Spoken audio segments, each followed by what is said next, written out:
К ремонту дворов и внутриквартальных проездов тротуаров мы приступили с 1 июня текущего года. Значит, постоянно на 31 число у нас были завершены основные работы на магистральных выше 1-2 категории дорог аварийных участков всех. В настоящее время работы еще продолжаются на дорогах 4 категории. По состоянию на сегодняшний день отремонтировано 105 тысяч квадратных метров горячего асфальта. Это мы уже муниципальное задание перевыполнили на 40% практически. Значит, на бригаду, у нас 15 бригад работают на внутриквартальной территории. Значит, в настоящее время у нас отремонтировано 13 дворов.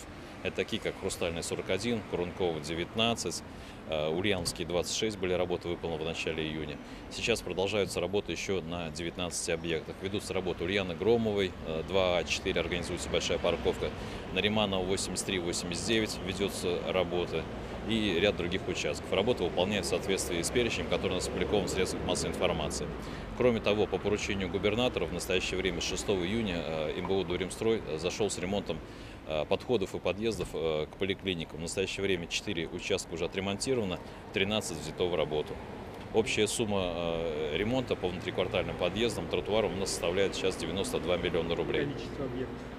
Количество объектов, значит, у нас планируется отремонтировать 70 объектов. Это подходы к социально значимым учреждениям, поликлиники, больницы, школы, детские сады. И 154 объекта в рамках ремонта внутриквартальных дорог.